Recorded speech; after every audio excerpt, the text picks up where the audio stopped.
Hello ladies, Sian Burton here for this week's training. I am a specialist in helping female private practice owners grow and scale their practices to 7 figures so they can make twice as much money working half as much. I'm really excited to have you here today to share with you my 7-figure practice assessment model. This is really going to help you understand exactly what you need to do in your practice right now to get unstuck and move towards having success without sacrifice. There are 9 key activators. I'm going to walk you through each of those on this session so that you can see where you might need to work on your practice and what it is that might be keeping you stuck. Now, we work through these in detail on our success plan call. If you would like to really assess yourself on these areas in more detail than I have time to go through in today, you can book in a call with us, and we will firstly just check it's going to be a good use of your time to go through this assessment, because it only makes sense if you have a team and you have the ability to be able to scale. So we will just have a quick call to make sure that it's going to make sense. But then you and I will meet and we will spend an hour going through your practice, getting really clear on your vision and setting up a plan for the next 3 to 6 months for you to make sure that you can be really successful in the back end of 2023 and set yourself up for success in 2024. Okay, so let's jump into the assessment. Ultimately, as I said, what we're aiming for is success without sacrifice. That is you working in your practice as much as you want to and making as much money as you want to from your practice without it requiring sacrifice from you, whether that be around your goals or time with your family, that you achieve success without sacrifice. So how do you go about doing that? Well, that's what the 7-figure assessment will help you look at and identify what needs to change in your practice in the next 3 to 6 months for you to be able to start to move towards that situation. So there are 3 main areas that I focus on when we work through this 7-figure assessment with anybody. And they all come together to create that success without sacrifice. So the first of those is scalable systems.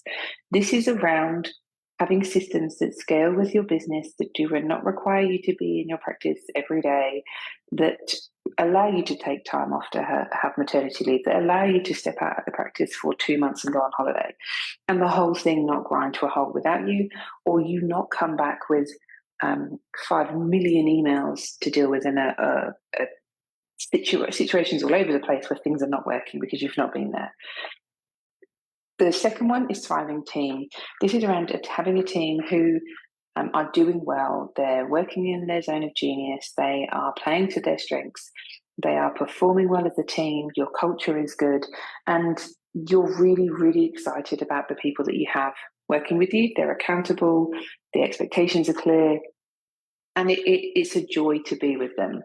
And the final one is having magnetic marketing.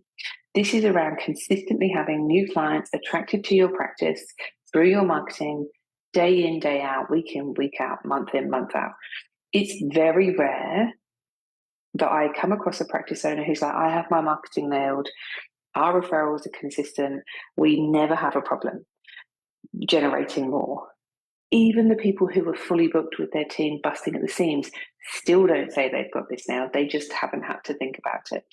So this is oftentimes the one that is most lacking for many of the people who come to me, because if it wasn't, more people would be making more money than they are right now. If you do have a team that's completely full, you'll be very often people are working way more than they want to be and they can't step out of the business. And then we need to look at their systems. But I would honestly say 90% of the people who come to me looking for help and support to grow their practice and work less, marketing is the major issue. So when you have these things working, what you will see happen is the dynamics that start to create that success without sacrifice. But you need to have all 3 working. If you've got a thriving team and great marketing, you'll have engaged clients, but you will not have reliable growth and you will struggle with business freedom because systems aren't in place.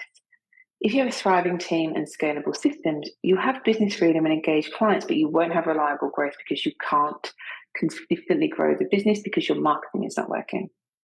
And if you have scalable systems and magnetic marketing, but your team are not thriving, you'll have reliable growth and be able to grow the practice, but you won't have business freedom and you won't have engaged clients because your team are just a huge issue in that part. And so hopefully you can see in that just one of these things not working well sabotages you massively and stops you achieving the success that you want to without it coming at a huge cost.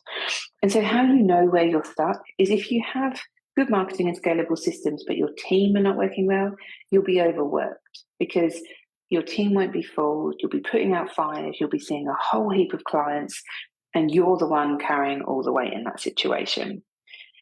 If you have good systems and a thriving team, but your marketing is not working, you will be financially overstretched because you've got a great team, but you're paying them a ton of money because they're not seeing enough clients to generate enough revenue to pay for themselves. So you're covering all the costs. And that's really a really stressful place to be. And I know that many of you will resonate with that. If you have a thriving team of magnetic marketing but no systems, you'll be completely overwhelmed because everything will fall to you. Everything will be on your to-do list. Even if you try and delegate things, they still come back to you and people need help, and it's just exhausting. So you will be completely overwhelmed by your practice. So let's look at what sits underneath these three areas, because it's not just about, marketing. There's some really key activators that I know are fundamental under each of these areas, that if you can nail these 9 activators, as I said, you can build the systems and the team and the marketing to create success without sacrifice. And when I say that, I'm talking doubling your practice in the next 12 months and working half as much as you do right now. That's the kind of consistent results that we create for clients when they nail these 9 activators. So what are those activators? Let's start with marketing. So the first of these is referral streams. This is about having consistent referral streams with other allied health providers who consistently send referrals to your practice day in, day out, week in, week out. It's about building those relationships, nurturing those relationships, and creating a forecastable, consistent flow of referrals into the practice. If you don't know that you have got that in place, it will show up as you having inconsistent referrals. Sometimes there's so many you don't know what to do with them, and sometimes there's none, and you don't really know why that happens. That's often how that shows up if that's a challenge for you. The second marketing area is around consistent marketing communications. So this is around consistently communicating with people who should be referring to you to ensure you stay top of mind, because once is never enough. I speak to so many people who are like, I've been to this person and that person, and we've met everybody in the area. And I'm like, how many times? And they're like, well, once. Once is never enough. If once was enough, we would never forget anybody. It's just not the case. You have to consistently communicate with people 7 to 10 times, evidence shows, before they will refer to you and have you top of mind to send clients your way. So if you're not consistently marketing to people, and I mean monthly, regularly sending out pieces of communication to entertain, inspire, and educate, this will be a big part of why your marketing is falling down and you are not attracting the kind of clients in the kind of quantity that you want and need. The final marketing area is around leveraging networks. I see so many practice owners jump straight to spending money on Google Ads or putting advertising on billboards or bus stops or radio or whatever it might be.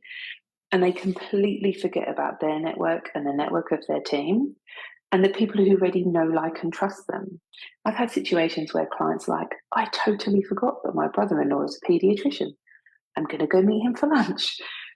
Because we're so quick to jump to the in inverted commas marketing, we forget that actually the easiest referrals are right under our nose and the people who already know, like, and trust us. So what this looks like if you're not doing this well is that you've never spoken to the vast majority of people in your network about how you might collaborate to support each other, if that makes sense, because they are also someone who could refer to you or know someone who could refer to you. And it's one of the most common things that I see people miss. Sometimes people do it well for themselves, but they've never done it well of teaching their team to go and do the same thing. So moving on to systems. Documentation. This is around having every single process and system in your practice documented in a central place where everybody can refer to, and everything they need to know about how to do their job is there. You know you're doing this well if your admin could be run over by a bus tomorrow and someone else step in and do her job and do it as well as she can. And we've just had this experience just this month that our admin had her baby 4 weeks early, and stepped out sooner than we were expecting, before we'd had the new person who was going to be covering for a start. And we had to throw the new person in the deep end with just our operations manual to work from, because it's school holidays and my operations manager was on holiday. And she has, had lots of questions. And, have I got this right? Am I understanding this correctly? But she's been able to find her way through on her own and do that role because everything was documented in the operations manual. So you've got that right. If any one person in your team could leave and their role be picked up by somebody else, and I'm not saying they do it as well as them in their first week, but there's information there about what the role looks like, what it entails, and how you go about doing it on a day-to-day basis. So that's how you know if you've got documentation covered. The second area is delegation. So this is about your ability as the owner to delegate things to your team and then complete them on time to the standard you want them to be completed in the way that you want to be completed, and that you don't have to follow up to ensure they get done. You might follow up to check they've been done, but if you delegate well and you've got the right people in place, you actually don't end up picking up on most things because you know they're being done well. When this isn't working well, you might delegate, but then you have to go and follow up to make sure it's been done. Or people do things, but they don't do things the way that you want them to be done, or to the standard that you want them to be done. And this is really, like, these two together are really areas where you will get sucked back into your business and not be able to step away if you don't nail these things. These really are what create the freedom to step out of the business. And the final thing that allows you to do that is an integrator. This is a operations manager. You will all like to call them practice managers. And I don't mean a good admin. I mean having someone who can run your business as well as you, if not, ideally better than you, without you being there and without your support. That's what you need to get to if you want to build a 7-figure practice. It's impossible to get there without that person, unless you want to be working 60-hour weeks, which none of you do, and I absolutely do not advocate for that. This is one of the things that we nail down first and foremost with anybody who wants to go off and have a baby in a short time frame, or anybody who is at 500,000 and wants to get to 1 million within a year, because it seems counterintuitive, and I've recorded videos on this before, but you can't grow until you invest in this non-billable role in your business. So having that person in place first and foremost, and then having them absolutely be killing it in a way that means that you don't need to be there unless you want to, is what's needed for you to really grow and scale the business in a way that gives you your life back. So the final area is having a thriving team. So this starts with having the right people in the right seats. Does everybody in your business, clinicians and admin, would you score them, an 8, 9 or 10 out of 10 if I forced you to score them all? Do they play to their strengths in their role? Do you have everybody working in the roles that are most suited to where they add the most value to the business? Or are their roles based on when they started and the tasks they were given at that time? Having the right people in the right seats means that everybody is adding the most possible value to the business and thriving in their roles because of that. What this looks like if it's not working is one person in your team being good at something, but it being somebody else's role to do it, and vice versa. Or having someone as your practice manager who is way better suited to being financial controller and is terrible at managing people. That's an example of you not having the right people in the right seats. Fundamental to being able to grow. It is often one of the biggest causes of friction in the business and poor performance, because people are trying to put effort and energy into doing things that they're not amazing at just because it was their role when their role was created 5 years ago. So the second area around having a thriving team is expectations and accountability. This is around everybody having a job description, knowing what the expectations of them are in their role, knowing how they're expected to perform, and then being held accountable to those expectations and those measurements of their success on an ongoing basis. This isn't here's your job description, never talk about it again, 5 years later, pull it back out and brush it off the dust.